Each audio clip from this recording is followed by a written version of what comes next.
வணக்கம். இந்திய நேரப்படி காலை 8:30 மணி செய்திகள். முதலில் தலைப்பு செய்திகளை காணலாம். மகாராஷ்டிரா தொழிற்சாலையில் வெடி விபத்து, பலியானோர் குடும்பத்திற்கு ரூபாய் 5 லட்சம் நிதி உதவி, முதலமைச்சர் தேவேந்திர பட்னாவிஸ் அறிவிப்பு. T20 கிரிக்கெட் போட்டி, மின்சார ரயில்களில் இலவச பயணம், தெற்கு ரயில்வேயின் சென்னை பிரிவு அறிவிப்பு. வேங்கை வயல் விவகாரத்தில் சிபிஐ விசாரணை தேவை, விசிக தலைவர் தொல் திருமாவளவன் வலியுறுத்தல். இந்தியா இங்கிலாந்து இரண்டாவது T20 போட்டி, சென்னையில் மதியம் 2 மணி முதல் இரவு 11 மணி வரை போக்குவரத்து மாற்றம், போக்குவரத்து காவல்துறை அறிவிப்பு.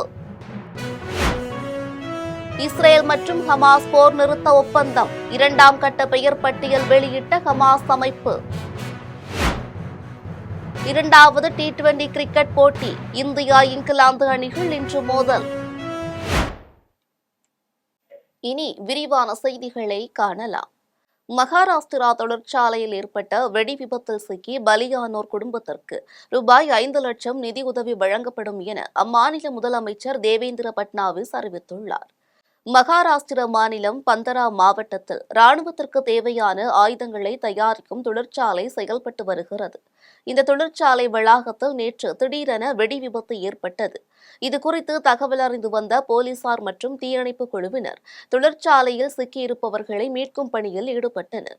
இந்த சம்பவத்தில் 8 பேர் உயிரிழந்தனர், மேலும் 7 பேர் படுகாயமடைந்தனர். இதையடுத்து படுகாயமடைந்த 7 பேரும் மீட்கப்பட்டு அருகில் உள்ள மருத்துவமனையில் சிகிச்சைக்கு அனுமதித்தனர். இந்த வெடி விபத்திற்கான காரணம் குறித்து போலீசார் வழக்கு பதிவு செய்து விசாரணை நடத்தி வருகின்றனர். இந்நிலையில் வெடி விபத்தில் பலியானோர் குடும்பத்தினருக்கு இரங்கல் தெரிவித்த முதலமைச்சர் தேவேந்திர பட்னாவிஸ் அவர்கள் குடும்பத்திற்கு 5 லட்சம் ரூபாய் நிதி உதவி அறிவித்து அறிக்கை வெளியிட்டுள்ளார்.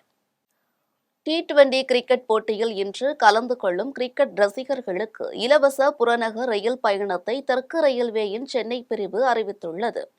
இதுகுறித்து தெற்கு ரயில்வே தனது எக்ஸ் தள பக்கத்தில் வெளியிட்டுள்ள பதிவில், சென்னை சேப்பாக்கம் கிரிக்கெட் மைதானத்தில் இன்று நடைபெறும் இந்தியா இங்கிலாந்து இடையேயான சர்வதேச T20 கிரிக்கெட் போட்டியை காணவரும் கிரிக்கெட் ரசிகர்களுக்கு சிறப்பு பயண ஏற்பாட்டை தெற்கு ரயில்வேயின் சென்னை பிரிவு அறிவித்துள்ளது.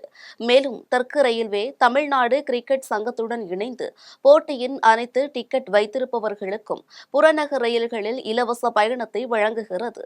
இதில் சென்னை கோட்டம் முழுவதும் 2ஆம் வகுப்பு புறநகர் ரயில்களுக்கு மட்டுமே இலவச பயணம் பொருந்தும் என்று அதில் தெரிவிக்கப்பட்டுள்ளது.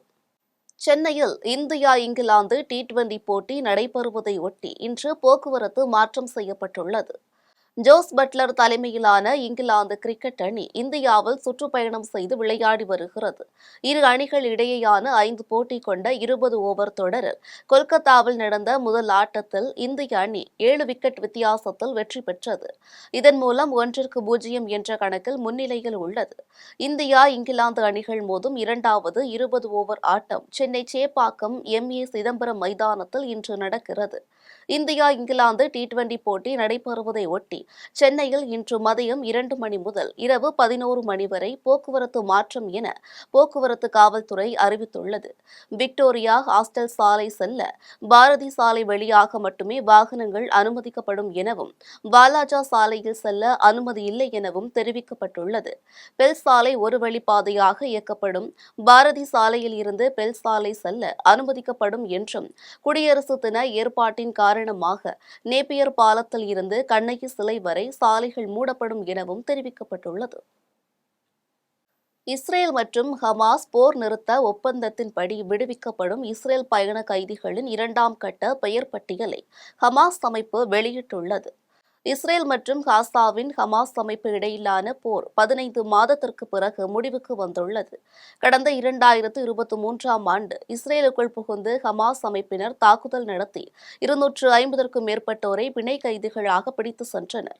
அதன்பின் தற்காலிக போர் நிறுத்தத்தின் போது 120க்கும் மேற்பட்ட பிணை கைதிகள் விடுவிக்கப்பட்டனர். ஹமாஸ் அமைப்பினரிடம் இன்னும் 94 பிணை கைதிகள் உள்ளனர். இந்நிலையில் கத்தார், எகிப்து, அமெரிக்கா ஆகிய நாடுகளின் மத்தியஸ்தத்தால் இரு தரப்புக்கும் ஏற்பட்ட போர் நிறுத்த ஒப்பந்தம் சமீபத்தில் அமலுக்கு வந்தது. இதில் பிணை கைதிகளான ரோமி கொனின், ஏமி டமாரி, டோரன் ஸ்டென்பிரிசர் ஆகிய 3 பேரை ஹமாஸ் அமைப்பு சமீபத்தில் விடுதலை செய்தது. இந்நிலையில் போர் நிறுத்த ஒப்பந்தத்தின் எதிரொலியாக இரண்டாவது கட்டமாக 4 பெண்கள் பட்டியலை ஹமாஸ் அமைப்பு வெளியிட்டுள்ளது என இஸ்ரேல் ராணுவம் தெரிவித்துள்ளது.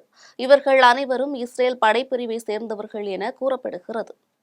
டங்ஸ்டன் சுரங்கத்திற்காக ஏலம் விட தயாரான போது மாநில அரசு எந்த ஆட்சேபனையும் தெரிவிக்கவில்லை என்றும் இந்த விவகாரத்தை அரசியலாக்க விரும்பவில்லை என்றும் பாஜக மாநில செயலாளர் பேராசிரியர் ராமசீனிவாசன் தெரிவித்துள்ளார். டங்ஸ்டன் சுரங்க திட்டத்தை ரத்து செய்ய வலியுறுத்தி கடந்த 60 நாட்களாக மேலூர் பகுதி மக்கள் போராட்டம் நடத்தி வந்த நிலையில் தமிழக பாஜக தலைவர் அண்ணாமலை மத்திய அரசு நிச்சயமாக டங்ஸ்டன் திட்டத்தை கொண்டு வராது என உறுதியளித்திருந்தார். இந்த விவகாரம் தொடர்பாக விவசாயிகள் பாஜக மாநில பொதுச் செயலாளர் பேராசிரியர் ராம ஸ்ரீனிவாசன் தலைமையில் மத்திய சுரங்கத்துறை அமைச்சர் கிஷன் ரெட்டியை சந்தித்ததை தொடர்ந்து டங்ஸ்டன் சுரங்கத்திற்கான ஏலத்தை ரத்து செய்து அறிவிப்பை வெளியிட்டார். இதனைத் தொடர்ந்து டெல்லி சென்ற விவசாயிகள் மதுரை விமான நிலையம் வந்தடைந்தனர். அப்போது செய்தியாளர்களை சந்தித்த ராம ஸ்ரீனிவாசன் மத்திய அமைச்சர் மூலமாக டங்ஸ்டன் சுரங்கத்திற்கு கொடுத்த அனுமதி ஏலம் ரத்து செய்யப்பட்டுள்ளது என்றும் இது தொடர்பாக ஏலம் விட தயாரான போது மாநில அரசு எந்த ஆட்சேபனையும் தெரிவிக்கவில்லை என்றும் தெரிவித்தார். இதனை அரசியலாக்க விரும்பவில்லை என்றும் தெரிவித்தார். அதிகபட்சம் மாநில அரசு என்ன சொன்னது, அந்த 4980 ஏக்கர் அந்த சுரங்கத்திற்கான நிலத்தில் ஒரு 450 ஏக்கர் பயோஸ்பியர் இருக்கு, உயிர் பன்மை நிலச்சூழல் இருக்கு, அதனால அந்த இடம் மாத்திரம் எக்ஸாம் பண்ணணும் அப்படின்னு அரசாங்கத்திடமிருந்து எங்களுக்கு குறிப்பு வந்தது. நாங்கள் அதை ஏற்றுக்கொண்டோம். ஆனால் இன்றைக்கு நீங்கள் எல்லாம் வந்த பிறகு உங்களுடன் விவசாய பெருமக்களுடன் கலந்துரையாடிய பிறகுதான் எங்களுக்கு பல விஷயங்கள் தெரிகிறது. இதையெல்லாம் மாநில அரசு சொல்லவில்லை.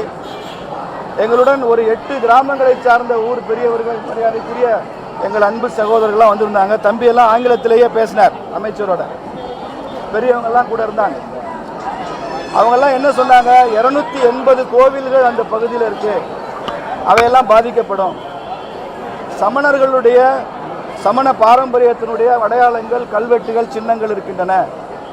இன்ஸ்கிரிப்ஷன்ஸ் என்று சொல்லப்படக்கூடிய நிறைய கல்வெட்டுகள் இருக்கு. எல்லாவற்றையும் மேலாக கள்ளழகர் திருக்கோவிலுக்கே கூட இந்த சுரங்க பணி என்பது அதற்கு பாதிப்பை உண்டாக்கும் என்பதை பற்றியெல்லாம் பெரியவர்கள் சொன்னாங்க. இதெல்லாம் முழுமையாக கேட்டுக்கொண்ட அமைச்சர் சொன்னார், நாங்கள் எப்போதும் விவசாயிகளுக்கு ஆதரவான அரசாங்கம் தான். எப்போது அங்கே மக்களுக்கு அதில் ஆட்சேபனை இருக்கிறது என்று தெரிந்ததோ அப்போதே நாங்கள் அந்த பணியை நிறுத்தி வைத்து விட்டோம். மேலும் இது தொடர்பாக வல்லாலப்பட்டி மகாமுனி ஆனந்த் அம்பலக்காரர், மகாலட்சுமி பெண்கள் எழுச்சி இயக்கம் உள்ளிட்ட போராட்டக்காரர்கள் இந்த திட்டத்தை ரத்து செய்த அனைவருக்கும் நன்றி தெரிவித்தனர். சட்டவிரோத கனிம கொள்ளைக்கு எதிராக போராடிய ஜகபர் அலி குவாரி உரிமையாளர்களால் லாரி ஏற்றி கொலை செய்யப்பட்ட சம்பவத்தை கண்டித்து புதுக்கோட்டை மாவட்டம் திருமயம் வட்டாட்சியர் அலுவலகம் அருகே தேமுதிகவினர் அக்கட்சியின் பொதுச் செயலாளர் பிரேமலதா விஜயகாந்த் தலைமையில் 500க்கும் மேற்பட்டோர் ஆர்ப்பாட்டத்தில் ஈடுபட்டனர். தாவேகா தலைவர் விஜய் மக்கள் பிரச்சினைக்காக வெளியே வர வேண்டும் என்றும் அவர் மக்களுக்கு செய்ய வேண்டிய பணிகள் நிறைய உள்ளது என்றும் தேமுதிக பொதுச் செயலாளர் பிரேமலதா விஜயகாந்த் தெரிவித்துள்ளார். பின்னர் செய்தியாளர்களுக்கு பேட்டியளித்த பிரேமலதா விஜயகாந்த், ஜகபர் அலி கொலை வழக்கு சிபிசிஐடிக்கு மாற்றப்பட்டது மிகப்பெரிய வெற்றி என்றும் முதலமைச்சர் உள்ளிட்ட யாரும் ஜகபர் அலி குடும்பத்திற்கு ஆறுதலோ நிதியோ வழங்கவில்லை என்பதில் இருந்து கனிம வள கொள்ளைக்கும் அரசுக்கும் உடந்தை இருக்கிறது என்று சந்தேகம் வலுப்பதாக தெரிவித்தார். மேலும் தாவேகா தலைவர் விஜய் மக்கள் பிரச்சனைக்காக வெளியே வர வேண்டும் என்றும் அவர் மக்களுக்கு செய்ய வேண்டிய பணிகள் நிறைய உள்ளது என்றும் தெரிவித்தார். யாருமே பாக்கலீங்க, அதுதான் என்னோட மனவேதனையே. ஒரு கள்ளச்சாராயம் குடிச்சு சாகுறவங்களுக்கு 10 லட்சம் ரூபாய் இந்த அரசு உடனடியா கொடுக்கறாங்க. எல்லா அமைச்சர்களும் எல்லாரும் போய் பாக்குறாங்க. இன்னைக்கு ஒரு நாட்டினுடைய பலத்தை காப்பாற்றணும், உண்மைக்கு நேர்மைக்கு போராடினவரு இன்னைக்கு படுகொலை செய்யப்பட்டிருக்காரு. ஒன்னும் நேச்சுரல் டெத் கிடையாது, படுகொலை செய்யப்பட்டு மரணிச்சிருக்காரு. அவருக்கு ஒரு முதல்வரோ அமைச்சர்களோ எம்எல்ஏக்களோ இந்த ஆட்சியில இருக்கும் யாருமே ஒரு ஆழ்ந்த இரங்கலையும் தெரிவிக்கல, அந்த குடும்பத்திற்கு ஒரு நிதியும் தரல, எதுவுமே செய்யல என்பதை மிக மிக கண்டனத்தோட என்னுடைய கண்டனத்தை இந்த நேரத்தில் நான் பதிய வைக்கிறேன். பழனி தைப்பூச திருவிழாவிற்கு அன்னதானம் வழங்குவதற்கு அனுமதி வாங்க வேண்டும் என தெரிவிக்கப்பட்டதற்கு எதிர்ப்பு தெரிவித்த பாஜக மூத்த தலைவர் ராஜா அமைச்சர் சேகர் பாபுவை கடுமையாக விமர்சித்த சம்பவம் பரபரப்பை ஏற்படுத்தியுள்ளது. திண்டுக்கல் மாவட்டம் பழனியில் உள்ள பாரதிய ஜனதா கட்சி அலுவலகத்தில் மேற்கு மாவட்ட தலைவர் கனகராஜ், நகர தலைவர் ஆனந்த்குமார் உள்ளிட்டோரை பாஜக மூத்த தலைவர் ராஜா சந்தித்தார். பின்னர் பத்திரிகையாளர்களை சந்தித்த அவர் பழனியில் நடைபெறவுள்ள தைப்பூச திருவிழாவின் போது பாத யாத்திரையாக வரும் பக்தர்களுக்கும் பொதுமக்களுக்கும் அன்னதானம் வழங்குவதற்கு அனுமதி பெற வேண்டும் என அறிவிப்புக்கு கடும் கண்டனத்தை தெரிவித்துக் கொள்வதாக கூறினார். இந்து சமய அறநிலையத்துறை அமைச்சர் சேகர் பாபு இந்துவே கிடையாது என்றும் அறநிலையத்துறை அமைச்சகம் கிரிப்டோ கையில் மாட்டிக்கொண்டு சீரழிகிறது என்றும் கடுமையாக விமர்சித்தார். மேலும் திருப்பரங்குன்றம் கோவிலை முறையாக பாதுகாக்க வேண்டும் என்றும் இதுபோன்ற மோசடிகளை தவிர்ப்பதற்காகவே வக்ஃப் வாரிய திருத்த சட்டம் கொண்டு வந்துள்ளதாகவும் தெரிவித்தார். இங்க அறுபடை வீட்டுல ஒன்னா இருக்கிற நம்ம பழனியிலையும் இப்ப தைப்பூசம் வரும், அதுக்கு அன்னதானத்துக்கு அனுமதி வாங்கணுமா? என்ன டிபார்ட்மெண்ட்? ஃபுட்டு நான் கேட்கிறேன், அதுக்கு தட்சணை எவ்வளவுன்னு ஏன் சேகர் பாபு அறிவிக்கல? ஆனா நம்மளை பிடிச்ச ஏழரை இந்த சேகர் பாபு. ஒரு கோயில்லையும் நான் கேட்கிறேன், இந்த மசூதியில இந்த கந்தூரி நடத்துறதுல இங்கதான் சந்தனம் வாங்கணும் பேசுவியா? ஒரு வெட்கம் கட்ட நபர் இவர். ஹிந்துவே இல்லைங்கிறேன் நான். ஏன்னா எந்த நிமிஷத்துல உங்க சின்ன ஏசமா நான் கிறிஸ்தவர்னு சொன்னப்ப அல்லேலியா கோஷம் போட்டாரோ, he ceased to be a professing Hindu. HRNC Act 1959 Section 10 படி any officer, employee or servant of the department should be a professing Hindu. அதோட நிறுத்தல. அந்த செக்ஷன் என்ன சொல்லுது? If he ceases to profess Hinduism, அவர் இந்து மதத்தை அனுசரிக்க தவறிட்டால் he becomes ineligible. நான் கேட்கிறேன், நீ அல்லேலியோன்னு கத்துன அன்னைக்கே you ceased to be a professing Hindu. இந்த கிரிப்டோ கிட்ட மாட்டிண்டு அறநிலைத்துறை அமைச்சகம் இவ்வளவு தூரம் அன்னதானம் வழங்குறது ஒவ்வொரு ஹிந்துவுக்கும் கடமை. அதுக்கு எதுக்கு உங்க கவர்மெண்ட் டிபார்ட்மெண்ட் கிட்ட அனுமதி வாங்கணும்? சென்னை வள்ளுவர் கோட்டத்தில் தமிழ்நாடு மருத்துவர் சமூக நல சங்கம், முடித்திருத்தும் தொழிலாளர்கள் நல சங்கம் சார்பில் 6 அம்ச கோரிக்கைகளை வலியுறுத்தி ஆர்ப்பாட்டத்தில் ஈடுபட்டனர். தமிழ்நாடு மருத்துவர் சமூக நலசங்கம், முடித்திருத்தும் தொழிலாளர்கள் நலசங்கம் சார்பில் சென்னை வள்ளுவர் கோட்டத்தில் பல்வேறு கோரிக்கைகளை வலியுறுத்தி ஆர்ப்பாட்டத்தில் ஈடுபட்டனர். இதில் சங்கத்தின் தலைவர் நடேசன், மாநில பொதுச் செயலாளர் ராஜன், மாநில இளைஞர் அணி செயலாளர் ராஜா, விசிக தலைவர் திருமாவளவன், தமிழக வாழ்வுரிமை கட்சி தலைவர் வேல்முருகன் உள்ளிட்ட பலர் பங்கேற்றனர்.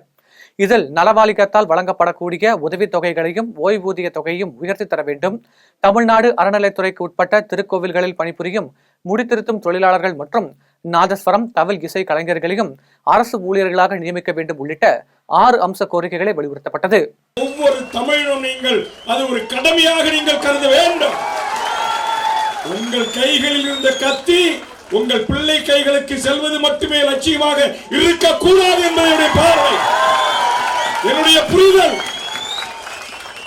காரணம், இன்றைக்கு தமிழ்நாட்டில் இருக்கிற பெரும்பான்மையான கல்வி நிலையங்கள், கல்விக்கூடங்களிலே வந்தேரிகளின் ஆதிக்கம் மிக பெரும் எண்ணிக்கையில் இருக்கிறது. இன்னும் உங்க தொழிலுக்கு தான் வரல, அதுக்கு வந்துருவான் வடக்கன்ஸ், அதுக்கு வந்துட்டான். எப்படி வந்துட்டான்? கார்பரேட் தொழிலா வந்திருக்கிறான். அது பேர் என்னமோ சொல்றாங்க, அது எனக்கு வாயில வராது.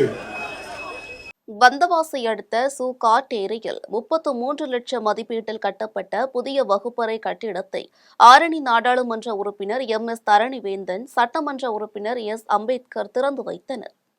திருவண்ணாமலை மாவட்டம் வந்தவாசி அடுத்த காட்டேரி ஆதி திராவிட நலப்பள்ளியில் 33 லட்சம் ரூபாய் மதிப்பீட்டில் 2 வகுப்பறைகள் கொண்ட புதிய கட்டிடம் கட்டப்பட்டுள்ளது. இதன் திறப்பு விழா சட்டமன்ற உறுப்பினர் அம்பேத்குமார் தலைமையில் நடைபெற்றது. தமிழ்நாடு ஆதி திராவிடர் வீட்டு வசதி கழகம் வழங்கிய நிதி உதவியில் கட்டப்பட்ட கட்டிடத்தை ஆரணி நாடாளுமன்ற உறுப்பினர் தரணிவேந்தன், சட்டமன்ற உறுப்பினர் அம்பேத்குமார் திறந்து வைத்தனர்.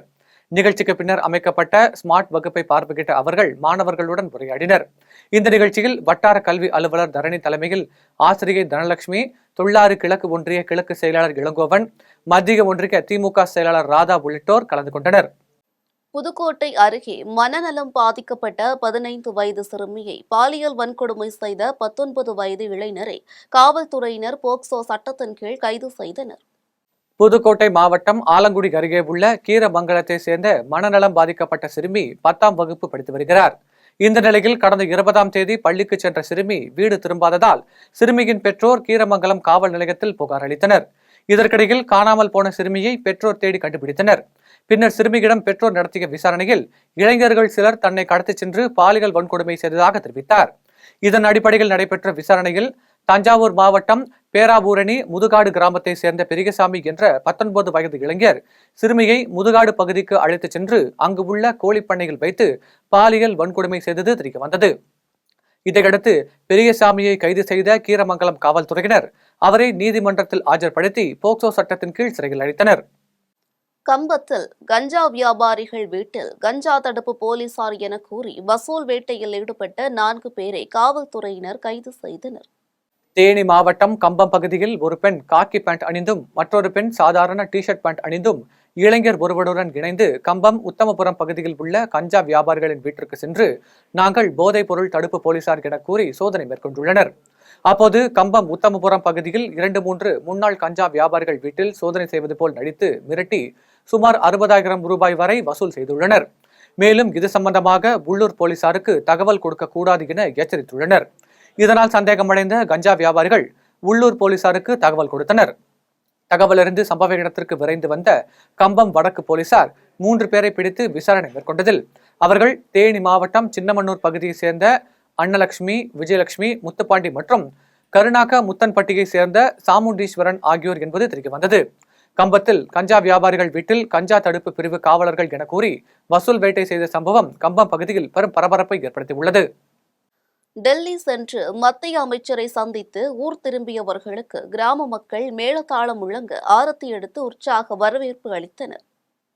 மதுரை மாவட்டம் மேலூர் அருகே அரிட்டாப்பட்டி, வல்லாளப்பட்டி, நாயக்கர்பட்டி, செட்டிப்பட்டி உள்ளிட்ட கிராம மக்களின் போராட்டத்தினை தொடர்ந்து டங்ஸ்டன் ஏலத்தினை மத்திய அரசு ரத்து செய்தது. இது தொடர்பாக பாரதிய ஜனதா கட்சி மாநில தலைவர் அண்ணாமலை தலைமையில் போராட்ட குழுவினரை சேர்ந்த விவசாயிகள் டெல்லி சென்று மத்திய அமைச்சர் கிஷன் ரெட்டியை சந்தித்து அங்குள்ள தொல்லியல் தன்மை குறித்தும் விவசாயிகள் பாதிப்பு குறித்தும் எடுத்துக் கூறிவிட்டு தங்களது சொந்த ஊர்களுக்கு வந்து சேர்ந்தனர். இதனை கொண்டாடும் விதமாக வல்லாளப்பட்டி கிராமத்தில் கிராம மக்கள் ஒன்று கூடி மேளவாத்தியங்கள் முழங்க ஆரத்தி எடுத்தும் பெண்கள் குலவையிட்டும் உற்சாகமாக வரவேற்பு அளித்து தங்களின் மகிழ்ச்சியை வெளிப்படுத்தினர். பருவம் தவறி பெய்த மழையால் பாதிக்கப்பட்ட விளைநிலங்களை மயிலாடுதுறை பாராளுமன்ற உறுப்பினர் பார்வையிட்டு விவசாயிகளின் குறைகளை கேட்டறிந்தார். மயிலாடுதுறை பாராளுமன்ற உறுப்பினர் சுதா சீர்காழி அடுத்த தர்மகுளம், திருவெண்காடு, நெய்தவாசல், சின்ன பெருந்தோட்டம், அல்லிமேடு உள்ளிட்ட பகுதிகளில் மழையால் பாதிக்கப்பட்ட நெற்பயிர்களை பார்வையிட்டார். பின்னர் விவசாயிகளின் குறைகளை கேட்டறிந்த அவர் பாதிக்கப்பட்ட நெற்பயிர்களுக்கு உரிய இழப்பீடு வழங்க மத்திய மாநில அரசுக்கு அழுத்தம் தருவதாக தெரிவித்தார். இந்த ஆய்வில் விவசாயிகள் மற்றும் வேளாண் துறை அதிகாரிகள் பலர் உடனிருந்தனர். ஆய்வுக்கு பின் செய்தியாளர்களை சந்தித்த சுதா அறுவடைக்கு தயாராக இருந்த நெற்பயிர்கள் மழையில் சேதமடைந்ததால் விவசாயிகள் பெரும் நஷ்டம் அடைந்துள்ளனர் என்றும் காப்பீடு திட்டத்தின் கீழ் விவசாயிகள் கட்டும் பணத்திற்கு உரிய இழப்பீடு வழங்க மறுக்கப்படுகிறது என்றும் தெரிவித்தார். மேலும் பயிர் காப்பீடு திட்டத்தில் பெருமளவு ஊழல் நடைபெறுவதாக தெரிவித்த அவர் விவசாயிகளை பாதிக்கும் விதமாக மத்திய அரசு நிதி வழங்கவில்லை என்றும் குற்றம் சாட்டினார்.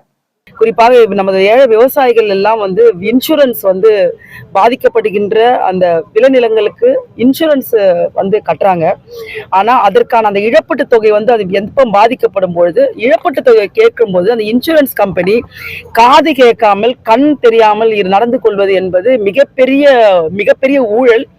இந்த ஊழல் என்பது விவசாயத்துறையில் கரையான் போன்று அரித்து கொண்டே இருக்கின்றது. நாள்தோறும் விவசாயிகள் வாழ்வாதாரம் என்றைக்கு பாதிக்கப்படுதோ இந்த தேசத்தின் பொருளாதாரம் மிகப்பெரிய அளவில் பாதிக்கப்படும்.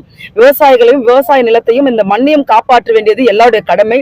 ஆனால் மோடி அவர்கள் தொழிலதிபர்களை காப்பாற்றுவதை மட்டுமே குறியாக வைத்துக் கொண்டிருக்கிறார். விவசாய சகோதரர்களா இன்றைக்கு செத்துக் கொண்டிருக்கிறார். அன்றாட பிழப்பிற்கு அவர்கள் விவசாயம் செய்தால்தான் நாம் உணவருந்த முடியும், நாம் உயிர் வாழ முடியும். அப்படிப்பட்ட நம் உயிர்களை காப்பாற்றுகின்ற விவசாயிகள் உயிரை எடுப்பது என்பது மோடிக்கு அவர்களுக்கு கைவந்த கலையாக இருக்கின்றது. அசாம் மாநில பாஜக அரசை கண்டித்து திருவண்ணாமலை நகர காங்கிரஸ் சார்பாக கண்டன ஆர்ப்பாட்டம் நடைபெற்றது. இந்திய நாடாளுமன்ற எதிர்க்கட்சித் தலைவரும் எம்பியுமான ராகுல் காந்தி மீது அசாம் மாநில பாஜக அரசு அவதூறு வழக்கு பதிவு செய்து எஃப்ஐஆர் வெளியிட்ட நிலையில் அதனை கண்டித்து தமிழ்நாடு காங்கிரஸ் கமிட்டி சார்பில் தமிழகம் முழுவதும் பல்வேறு இடங்களில் ஆர்ப்பாட்டம் நடைபெற்று வருகிறது. இந்த நிலையில் திருவண்ணாமலை நகர காங்கிரஸ் கமிட்டி சார்பில் நகர தலைவர் வெற்றி செல்வன் தலைமையில் 50க்கும் மேற்பட்ட காங்கிரஸ் தொண்டர்கள் திருவண்ணாமலை காமராஜர் சிலை அருகே ஒன்று கூடி கண்டன ஆர்ப்பாட்டத்தில் ஈடுபட்டனர். இதில் பாஜக அரசுக்கு எதிராகவும் மோடி அரசை கண்டித்தும் அவதூறு வழக்கை திரும்பப் பெற வலியுறுத்தியும் கண்டன முழக்கங்கள் எழுப்பப்பட்டது.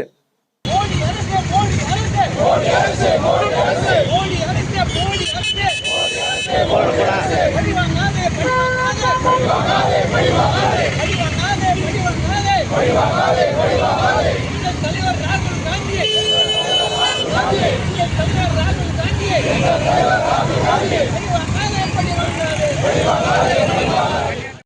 இந்தியாவிலேயே அதிகமாக 6 லட்சம் கோடி ரூபாய்க்கு மேல் கடன் வாங்கிய ஒரே மாநிலம் தமிழ்நாடுதான் என திமுக அரசை குண்டு கல்யாணம் விமர்சித்துள்ளார். ராணிப்பேட்டை மாவட்டம் ஆற்காடு அடுத்த மேல்விசாரம் பகுதியில் ராணிப்பேட்டை மேற்கு மாவட்ட அதிமுக கட்சியின் சார்பாக பொதுக்கூட்டம் நடைபெற்றது. மேல்விசாரம் மேற்கு நகர செயலாளர் இப்ராஹிம் கலிகுல்லா தலைமையில் நடைபெற்ற இந்த பொதுக்கூட்டத்தில் சிறப்பு அழைப்பாளர்களாக முன்னாள் அதிமுக சிறுபான்மை பிரிவு அமைச்சர் அப்துல்லா ரஹீம், திரைப்பட நடிகரும் அதிமுக தலைமை கழக பேச்சாளருமான குண்டு கல்யாணம், மேற்கு மாவட்ட செயலாளர் சுகுமார் ஆகியோர் பங்கேற்று சிறப்புரையாற்றினர். மேலும் நிகழ்ச்சியில் பேசிய குண்டு கல்யாணம், தமிழகத்தில் அரசாங்க பணத்தை வீணடிக்கும் ஒரே கட்சி என்றால் அது திமுக தான் எனவும், அதேபோல் இந்தியாவிலேயே 6 லட்சம் கோடிக்கு மேல் கடன் வாங்கிய ஒரே மாநிலம் தமிழ்நாடு தான் என்றும் திமுக அரசை விமர்சித்தார். தேனி அரசு மருத்துவக் கல்லூரி மருத்துவமனையில் மயக்கவியல் மருத்துவர், செவிலியர் மற்றும் உதவியாளர்களுக்கு பாலியல் ரீதியாக தொல்லை கொடுப்பதாக அகில இந்திய ஃபார்வர்டு பிளாக் கட்சியினர் புகார் மனு அளித்துள்ளனர். தேனி அரசு மருத்துவக் கல்லூரி மருத்துவமனையில் அனைத்து துறைகளிலும் 200க்கும் மேற்பட்ட மருத்துவர்கள் வேலை செய்து வருகின்றனர். இந்த நிலையில் தேனி மாவட்ட அகில இந்திய ஃபார்வர்ட் பிளாக் கட்சியின் மாவட்ட செயலாளர் சக்கரவர்த்தி மருத்துவக் கல்லூரி முதல்வரிடம் ஒரு புகார் மனு கொடுத்தார்.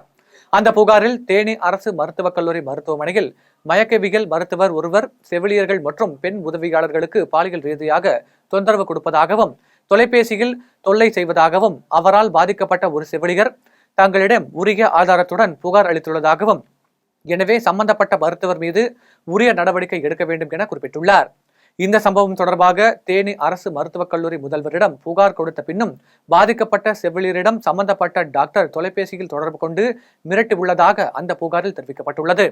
மேலும் குற்றம் சாட்டப்பட்ட மருத்துவர் மீது உரிய நடவடிக்கை எடுக்காவிட்டால் அகில இந்திய ஃபார்வர்ட் பிளாக் கட்சி சார்பில் விரைவில் பெரிய அளவில் தேனி அரசு மருத்துவக் கல்லூரி மருத்துவமனை வளாகத்தில் போராட்டம் நடத்தப்படும் என்று தெரிவிக்கப்பட்டுள்ளது. ஒரு பாதிக்கப்பட்ட பொண்ணு வந்து ஒரு ஒரு ஒரு தொந்தரவு பண்ண ஆடியோவோட என்கிட்ட கொடுத்துருக்காங்க. இது சம்பந்தமாக நான் தேனி மெடிக்கல் காலேஜோட மருத்துவக் கல்லூரி முதல்வர்கிட்ட ஒரு புகார் அளிச்சிருந்தேன், வாய்மொழியாக கொடுத்துருந்தேன். அந்த புகாரில் பெரிய நடவடிக்கை எதுவும் இல்லை.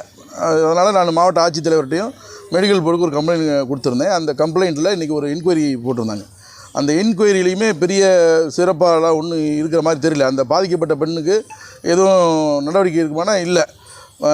அந்த மருத்துவர் மீது எந்த நடவடிக்கையும் இல்லை. பாதிக்கப்பட்ட பெண்ணுக்கு எந்த இதுவும் இல்லை. பாதிக்கப்பட்ட பெண் மேற்கொண்டு பாதிக்கிற மாதிரியான வேலைகள் தான் இங்கே நடந்துக்கிட்டே இருக்குது. அந்த தவறு செய்கிற அந்த டாக்டர் லோகநாதன் வந்து இங்கே டீன்கிட்ட கம்ப்ளைண்ட் கொடுத்த பிறகும் அந்த பொண்ணை போய் மிரட்டியிருக்கார். அப்புறம் எப்படி அந்த பெண்கள் வந்து இது மாதிரி பெண்கள் வந்து கம்ப்ளைண்ட் கொடுக்க முன் வருவாங்க? அண்ணா யூனிவர்சிட்டி பல்கலைக்கழகங்களில் பெண்களுக்கான பாலியல் தொல்லை இவ்வளோ பிரச்சனையாக இருக்கும் பொழுது இந்த கட்டத்துலையும் இங்கே ஒரு மருத்துவரே இந்த மாதிரி செய்கிறாருன்னா இது எப்படி நம்ம அதை சரி செய்கிறது? இந்த மாதிரியான மருத்துவர்கள் மீது உடனடியாக விரைந்து நடவடிக்கை எடுக்கணும். அப்படி விரைந்து நடவடிக்கை எடுக்க தவறுனா அகில இந்திய ஃபார்வர்ட் பிளாக் சார்பாக மிகப்பெரிய போராட்டத்தை இந்த அரசு மருத்துவக் கல்லூரியில் நடத்துவோம்ன்றது தெரிவிச்சிருக்கேன். கோவை உக்கடம் பகுதியில் செயல்பட்டு வரும் லாரிப்பேட்டையை வெள்ளலூருக்கு இடமாற்றம் செய்ய வேண்டாம் என லாரிப்பேட்டை ஒருங்கிணைந்த ஸ்டால் கமிட்டியினர் கோரிக்கை விடுத்துள்ளனர். கோவை உக்கடம் பகுதியில் நீண்ட வருடங்களாக லாரிப்பேட்டை செயல்பட்டு வருகிறது. இந்த நிலையில் கோவையில் நாளுக்கு நாள் வாகன போக்குவரத்து அதிகரித்து வருவதால் மாவட்ட நிர்வாகம் உக்கடம் பகுதியில் உள்ள லாரிப்பேட்டையை வள்ளலூருக்கு இடமாற்றம் முடிவு செய்துள்ளது. இந்த நிலையில் லாரிப்பேட்டையில் சுமார் 100க்கும் மேற்பட்ட கடைகளை வைத்துள்ள வணிகர்கள் லாரிப்பேட்டையை வள்ளலூருக்கு மாற்றுவதற்கு எதிர்ப்பு தெரிவித்து வருகின்றனர். இதுகுறித்து லாரிப்பேட்டை ஒருங்கிணைந்த அனைத்து ஸ்டால் கமிட்டியினர் கூறுகையில், இங்கு செயல்படும் லாரிப்பேட்டையால் எந்த போக்குவரத்து இடைஞ்சல்களும் இல்லை எனவும், குறிப்பாக பிற மாநிலங்களில் இருந்து கோவை நகருக்கு பகல் நேரத்தில் வரும் லாரிகள் நெரிசலான இடங்களில் பொருட்களை இரவு நேரத்தில் இறக்க பகல் நேரத்தில் இங்கு லாரிகள் நிறுத்தி வைக்கப்பட்டுள்ளதாக தெரிவித்தனர். பிற மாநிலங்களில் இருந்து அதிக ஓட்டுநர்கள் வந்து செல்லும் லாரிப்பேட்டையை நோய் தொற்று எளிதில் ஏற்படுவதற்கு அதிக வாய்ப்புகள் கொண்ட வள்ளலூர் குப்பை கிடங்கு அருகே மாற்றினால் ஓட்டுநர்களுக்கு நோய் ஏற்பட்டு அது நாடு முழுவதும் பரவும் அபாயம் இருப்பதாக தெரிவித்தனர். இப்போ வந்துங்க இடமாற்றம்ங்கிறது வரும்போது இந்த லாரிப்பேட்டையை சார்ந்த இல்லாத ஒரு கிட்டத்தட்ட ஒரு 100-150 ஆஃபீஸில் வந்து கார் பேப்பார்ட்ஸு, டூ வீலரு, டயர் கடை, பஞ்சர் கடை, painter, welding work shop, lathe work shop, இப்படி பலதரப்பட்ட மக்கள் வந்து இங்கே இருக்காங்க. லாரி மட்டுமே இங்கே வர்றது இல்லைங்க. லாரிப்பேட்டை வந்து லாரி வர்ற இடங்கள்லாம் வந்து கிட்டத்தட்ட ஒரு 7-8 வருஷத்துக்கு முன்னாடி கொரோனா இந்த மேம்பால பணியிலேயே லாரிகள்லாம் எங்களை விட்டு பிரிந்து கிட்டத்தட்ட 25-30 கிலோமீட்டருக்கு எல்லாம் தள்ளி போயிருச்சுங்க. இப்போ லாரி வர்றது எதுக்கு தெரியுமா? லாரி 15 லாரி உள்ளே வருதுன்னா இங்கே ரங்கே கவுண்டர் வீதி, ராஜா வீதி, ஒப்பனக்கார வீதி, ஆர்ஜி சீட்டு, இந்த இடங்களுக்குள்ள கடைகள், அரிசி கடை, மளிகை கடையில் டெய்லி கிட்டத்தட்ட மிளகா கடை கிட்டத்தட்ட ஒரு நாளைக்கு 100 லாரி 50 லாரி ஒரு நாளைக்கு இந்த பொருள் இறக்க வரும்போது அங்கே வந்து சிட்டி டைம் அன்லோடிங் டைம் கிடையாதுங்க சிட்டிக்குள்ள. அப்போ அவங்களுக்கு வந்து டைம் ஒதுக்கியிருக்காங்க, இரவு நேரம் இறக்குவோம், காலையில் 6 மணிக்கு இறக்குவோம் சொல்லி. அதை பேஸ் பண்ணி அந்த லாரிகளில் வந்து வெளி மாநிலத்திலிருந்து ஒரு லாரிகள் வந்து லாரிப்பேட்டையில் வந்து நிற்கிறாங்க. அதுக்கு தாங்க இந்த லாரிப்பேட்டை இப்போ யூஸாக இருக்குது தவிர மற்ற லாரிப்பேட்டையோ லாரி ஸ்டாண்டோ இப்போ இல்லைங்க. அதெல்லாம் எங்களை விட்டு பிரிஞ்சு போய் 10-15 வருஷம் ஆகி போச்சுங்க. அதனால தயவு செய்து இங்க வந்து கிட்டத்தட்ட 1000-2000 குடும்பங்கள் இந்த லாரிப்பேட்டையை நம்பி பல தொழில் செய்துட்டு இருக்கோம். அதனால அரசாங்கமும் அதிகாரிகளும் நல்ல ஒரு முடிவெடுத்து எங்களை மீண்டும் இங்கே அமர்வதற்கான சூழ்நிலை ஏற்படுத்தி தருவது என்று எங்க சங்க உறுப்பினர்கள் எங்களை சுத்தி நிற்கிறாங்களா அவங்க மூலியமா உங்களை தாழ்மையுடன் கேட்டுக்கொள்கிறேன். உளுந்தூர்பேட்டை வட்டார போக்குவரத்து அலுவலகத்தில் சாலை போக்குவரத்து பாதுகாப்பு விழிப்புணர்வு மருத்துவ முகாம் நடைபெற்றது. கள்ளக்குறிச்சி மாவட்டம் உளுந்தூர்பேட்டை அருகே வெள்ளையூர் வட்டார போக்குவரத்து அலுவலகத்தில் சாலை விழிப்புணர்வு மருத்துவ முகாம் நடைபெற்றது. வட்டார போக்குவரத்து அலுவலர் ஜெயபாஸ்கர் மற்றும் மோட்டார் ஆய்வாளர் ராஜ்குமார் ஆகியோர் தலைமையில் நடைபெற்ற இந்த முகாமில் மருத்துவர்கள், மருத்துவ உதவியாளர்கள் மற்றும் தீயணைப்புத்துறை சார்ந்தவர்களும் கலந்து கொண்டு சாலை விபத்துகள் குறித்து விழிப்புணர்வை டெமோ செய்து காட்டினர். மேலும் விபத்தில் பாதிக்கப்பட்ட நபர்களுக்கு முதல் உதவிகள் எப்படி செய்ய வேண்டும் என்றும், மருத்துவமனைக்கு தகவல் தெரிவித்து ஆம்புலன்ஸ் வருவதற்குள் அவர்கள் உடலில் இருந்து வரக்கூடிய இரத்த கசிவை தடுப்பதற்கான வழிமுறைகளை செய்து காட்டினர். மேலும் விழிப்புணர்வில் கலந்து கொண்ட டிரைவர்கள், நடத்துனர்களுக்கு மருத்துவ முகாம் மற்றும் கண் பரிசோதனை முகாம் நடைபெற்றது. ராணிப்பேட்டையில் சாலை பாதுகாப்பு விதிமுறைகளை பின்பற்றி கவனத்துடன் செல்ல வேண்டும் என விழிப்புணர்வு பேரணி நடைபெற்றது. ராணிப்பேட்டை மாவட்டம் நவல்பூர் பகுதியில் நேரு யுகேந்திரா மை பாரத் என்கிற அமைப்பு மற்றும் ராணிப்பேட்டை போக்குவரத்து காவல்துறை சார்பாக போக்குவரத்து ஆய்வாளர் ரமேஷ் மற்றும் காவல் ஆய்வாளர் சசிகுமார் ஆகியோர் தலைமையில் விழிப்புணர்வு நிகழ்ச்சி நடைபெற்றது. இந்த விழிப்புணர்வு பேரணியில் போக்குவரத்து விதிமுறைகளை அனைவரும் முறையாக கடைபிடிக்க வேண்டும் என்பதனை அனைவரிடமும் எடுத்து உரைக்க வேண்டும் எனவும், குறிப்பாக தலைக்கவசம் அணிந்து தான் வாகனத்தை ஓட்ட வேண்டும், பள்ளி மற்றும் கல்லூரி பயிலும் மாணவிகள் அனைவரும் சாலையில் செல்லும் போது கவனத்துடன் செல்ல வேண்டும் உள்ளிட்ட பல்வேறு விதிமுறைகள் அடங்கிய பதாகைகளை கைகளில் ஏந்தியபடி அரசு பள்ளி மாணவர்கள் ஊர்வலமாக சென்றனர். தமிழகத்தில் நடைபெற்ற பல்வேறு நிகழ்வுகளை தற்போது ஒரு சிறிய தொகுப்புகளாக காணலாம். திருவண்ணாமலை மாவட்டம் பந்தவாசி அடுத்த கொடியாலம் அருகே 2 வழி சாலையை 4 வழி சாலையாக அகலப்படுத்தும் பணிக்கான பூமி பூஜை சட்டமன்ற உறுப்பினர் அம்பேத்குமார் தலைமையில் நடைபெற்றது. ஆற்காடு திண்டிவனம் சாலையை 26.15 கோடி மதிப்பீட்டில் 4 வழி சாலையாக அகலப்படுத்தி மேம்பாடு செய்யும் பணிக்கான பூமி பூஜையும் ஆரணி நாடாளுமன்ற உறுப்பினர் தரணிவேந்தன், சட்டமன்ற உறுப்பினர் அம்பேத்குமார் தொடங்கி வைத்தனர். இந்த நிகழ்ச்சியில் தொள்ளாறு கிழக்கு ஒன்றிய செயலாளர் இளங்கோவன், மத்திய ஒன்றிய செயலாளர் ராதா உட்பட பலர் கலந்து கொண்டனர். விருதுநகர் மாவட்டம் ஸ்ரீவெல்லிபுத்தூரில் சர்வதேச கல்வி தினத்தை ஒட்டி பள்ளி மாணவ மாணவிகள் பங்கேற்ற விழிப்புணர்வு பேரணி நடைபெற்றது. பேரணியில் பங்கேற்ற மாணவ மாணவிகள் கல்வியின் அவசியத்தை குறித்து கோஷங்களை எழுப்பி நகரின் முக்கிய வீதிகள் வழியாக வலம் வந்தனர். பேரணியில் பங்கேற்ற மாணவ மாணவிகள் கல்வியின் அவசியம் குறித்து பொதுமக்களுக்கு விழிப்புணர்வை ஏற்படுத்தும் வாசகங்கள் எழுதப்பட்ட பதாகைகளை ஏந்தி வலம் வந்தனர். கோவையில் ஓட்டுநர் தினத்தை ஒட்டி இருசக்கர வாகன பேரணி நடைபெற்றது. கோவை பேருந்து நிலையத்தில் இருந்து தொடங்கிய இந்த இருசக்கர வாகன பேரணி மேட்டுப்பாளையம் சாலையில் உள்ள தமிழ்நாடு அரசு போக்குவரத்து கழகம் தலைமையக வளாகத்தில் நிறைவு பெற்றது. இந்த பேரணியை கோவை மாவட்ட ஆட்சித்தலைவர் கிராந்திகுமார் பாடி கொடியசைத்து துவக்கி வைத்தார். இதில் ஏராளமான ஓட்டுநர்கள் கலந்து கொண்டு பேரணியாக சென்றனர். காரைக்கால் மாவட்டம் கிழக்கு கடற்கரை சாலையில் அமைந்துள்ள உள் விளையாட்டு அரங்க மைதானத்தில் குடியரசு தின விழா கோலாகலத்துடன் கொண்டாடப்பட உள்ளது. இவ்விழாவில் மாவட்ட ஆட்சியர் குலோத்துங்கன் தேசிய கொடி ஏற்றி வைத்து காவல்துறை மற்றும் பள்ளி கல்லூரி மாணவர்களின் அணிவகுப்பு மரியாதையை ஏற்றுக்கொள்ள உள்ளார். இதையொட்டி காரைக்கால் கடற்கரையில் காவல்துறையினரின் அணிவகுப்பு ஒத்திகை, பள்ளி மாணவர்களின் அணிவகுப்பு மற்றும் கலை நிகழ்ச்சிகளின் ஒத்திகை நடைபெற்றது. நாம் தமிழர் கட்சியின் ஒருங்கிணைப்பாளர் சீமான் சமீப நாட்களாக தந்தை பெரியார் குறித்து அவதூறாக பேசி வருவதற்கு பலரும் கண்டனங்களை தெரிவித்து வருகின்றனர். இந்த நிலையில் சீமானை கண்டிக்கும் விதமாக பெரியாரை தொட்ட நீ கெட்ட என்ற வாசகத்துடன் சீமான் புகைப்படத்தை அச்சிட்டு கோவையில் பல்வேறு இடங்களில் போஸ்டர்கள் ஒட்டப்பட்டுள்ளது. இதனால் அப்பகுதியில் பெரும் பரபரப்பு ஏற்பட்டுள்ளது. காஞ்சிபுரம் மாவட்டம் ராவத்தநல்லூர் ஊராட்சியில் சமூக தணிக்கை சிறப்பு கிராம சபை கூட்டம் வட்டார வள மைய அலுவலர் மலர்விழி தலைமையில் நடைபெற்றது. கூட்டத்தில் 500க்கும் மேற்பட்ட அட்டைதாரர்கள் வசிக்கும் ராவத்தநல்லூர் காலனி பகுதியில் புதிய ரேஷன் கடை அமைத்திடவும், மகாத்மா காந்தி தேசிய ஊரக வேலை உறுதி திட்டத்தின் கீழ் 100 நாட்கள் வழங்கப்படும் வேலை நாட்களை கூடுதலாக 150 நாட்களாக உயர்த்திட கோரியும் தீர்மானங்கள் நிறைவேற்றப்பட்டது. குடியரசு தினத்தை ஒட்டி கன்னியாகுமரி மாவட்டம் நாகர்கோவில் சந்திப்பு ரயில் நிலையம், கன்னியாகுமரி ரயில் நிலையம் மற்றும் மாவட்டத்தில் உள்ள முக்கிய வழிபாட்டு தலங்களில் போலீசார் மோப்ப நாய்கள் மற்றும் மெட்டல் டிடெக்டர்களுடன் சோதனை நடத்தி வருகின்றனர். நாகர்கோவில் சந்திப்பு ரயில் நிலையத்தில் ரயில் ஏற வரும் பயணிகள் சோதனைக்கு பின்னரே ரயில்களில் ஏற அனுமதிக்கப்படுகின்றனர். சிவகாசி அருகே ஆனைக்குட்டம் மீனாட்சிபுரத்தை சேர்ந்த திருப்பதி என்பவர் சிவகாசியில் டிரான்ஸ்போர்ட் நிறுவனம் நடத்தி வருகிறார். இவர் சிவகாசி விஜயலட்சுமி காலனியில் உள்ள கட்டிடத்தை வாடகைக்கு எடுத்து குடோனாக பயன்படுத்தி அனுமதியின்றி பட்டாசு பதுக்கி வைத்திருப்பதாக வருவாய்த்துறையினருக்கு ரகசிய தகவல் கிடைத்தது. அதன் அடிப்படையில் வருவாய்த்துறையினர் மற்றும் போலீசார் சோதனை செய்ததில் 250 அட்டை பெட்டிகளில் பட்டாசுகள் பதுக்கி வைத்திருப்பது தெரியவந்தது. பின்னர் பட்டாசுகளை பறிமுதல் செய்த வருவாய்த்துறையினர் அதன் மதிப்பு 5 லட்சம் ரூபாய் இருக்கும் என தெரிவித்தனர். வேலூர் மாவட்டம் கணிகம்பாடி அருகே உள்ள கம்மவான்பேட்டை கிராமத்தில் காளை விடும் விழா நடைபெற்றது. இதில் வேலூர், திருவண்ணாமலை, திருப்பத்தூர், ராணிப்பேட்டை போன்ற பகுதிகளில் இருந்து சுமார் 150க்கும் மேற்பட்ட காளைகள் சீறிப்பாய்ந்தது. குறுகிய நேரத்தில் எல்லையை கடந்த காளைகளுக்கு ரொக்க பரிசுகளும் சான்றிதழ்களும் வழங்கப்பட்டது. இதில் பாமக கம்மவான்பேட்டை ஊராட்சி மன்ற தலைவர் கவிதா முருகன், பாமக கணிகம்பாடி ஒன்றிய குழு உறுப்பினர் ஜெயலட்சுமி ஏழுமலை உள்ளிட்டோரும் சுற்றுவட்டார கிராமத்தை சேர்ந்த ஆயிரக்கணக்கான மக்களும் பங்கேற்றனர். கள்ளக்குறிச்சி மாவட்டம் உளுந்தூர்பேட்டையில் ஒருங்கிணைந்த பள்ளிக்கல்வி வட்டார வளாகத்தில் 2024-25 ஆண்டிற்கான மாற்றுத்திறன் குழந்தைகளுக்கான மருத்துவ மதிப்பீட்டு முகாம் நடைபெற்றது. உளுந்தூர்பேட்டை சட்டமன்ற உறுப்பினர் மணிகண்ணன் தலைமையில் நடைபெற்ற நிகழ்வில் மாற்றுத்திறன் குழந்தைகளுக்கான UDID, NID வழங்கப்பட்டது. மேலும் ஒருங்கிணைப்பாளர் ராஜா, மருத்துவர்கள் சித்ரா, மனநல மருத்துவர் ஹெலன், கண் மருத்துவர் சதா வெங்கடேசன் உள்ளிட்டோர் பங்கேற்றனர். மீண்டும் ஜெம் தலைப்பு செய்திகள்.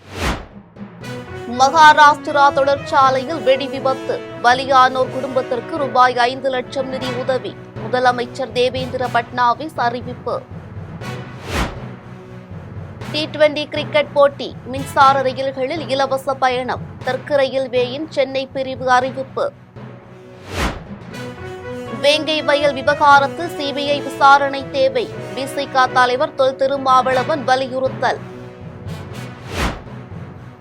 இந்தியா இங்கிலாந்து 2வது T20 போட்டி, சென்னையில் மதியம் 2 மணி முதல் இரவு 11 மணி வரை போக்குவரத்து மாற்றம், போக்குவரத்து காவல்துறை அறிவிப்பு. இஸ்ரேல் மற்றும் ஹமாஸ் போர் நிறுத்த ஒப்பந்தம், 2ஆம் கட்ட பெயர் பட்டியல் வெளியிட்ட ஹமாஸ் அமைப்பு.